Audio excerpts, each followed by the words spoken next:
আজকে আরও একটি সহজ রেসিপি নিয়ে হাজির হলাম।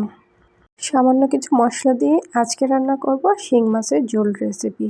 ভিডিওটি দেখতে শেষ পর্যন্ত থাকুন। আমি একটি কড়াই নিয়ে নিয়েছি, তাতে দিয়ে দিলাম 1 টেবিল চামচ সরিষার তেল এবং একটি বড় সাইজের পেঁয়াজ কুচি। পেঁয়াজটা ভাজা হয়ে গেলে তাতে দিয়ে দিব সামান্য পরিমাণ পানি। এখন দিয়ে দিব সামান্য পরিমাণ লবণ, হাফ চা চামচ মরিচ গুঁড়ো, হাফ চা চামচ হলুদ গুঁড়ো এবং হাফ চা চামচ ধনিয়ার গুঁড়ো। এখনও যারা আমার চ্যানেলটি সাবস্ক্রাইব করেননি প্লিজ সাবস্ক্রাইব করে নিন। এখন মশলাটা কষানোর জন্য একটি ঢাকনা দিয়ে দিব। মশলাটা কষানো হয়ে গেলে তাতে দিয়ে দিব কিছু টমেটো কুচি।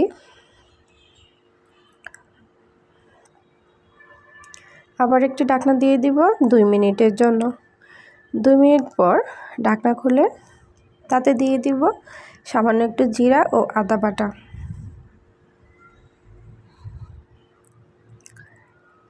এখন মশলার সাথে ভালো করে মিশিয়ে নিব। এখন দিয়ে দিব কেটে রাখা শিং মাছ। শিং মাছগুলো দেওয়া হয়ে গেলে মশলার সাথে ভালো করে মিশিয়ে নিব। মেশানো হতে হতে যারা এখনও আমার চ্যানেলটি সাবস্ক্রাইব করেননি প্লিজ সাবস্ক্রাইব করে নিন এবং এই রেসিপিটি একবার হলেও আপনারা ট্রাই করবেন।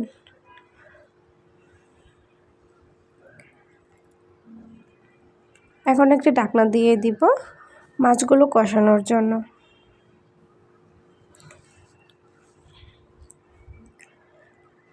মাছগুলো কষানো হয়ে গেলে তাতে দিয়ে দিব পরিমাণ মতো পানি।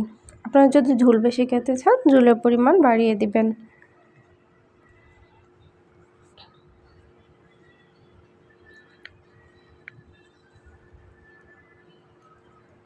এখন একটি ঢাকনা দিয়ে দিব 10 মিনিটের জন্য।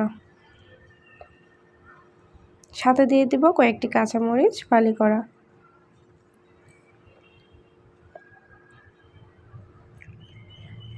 দশ মিনিট পর তরকারিটা হয়ে আসছে। এখন দিয়ে দিব কিছু ধনিয়া পাতা কুচি।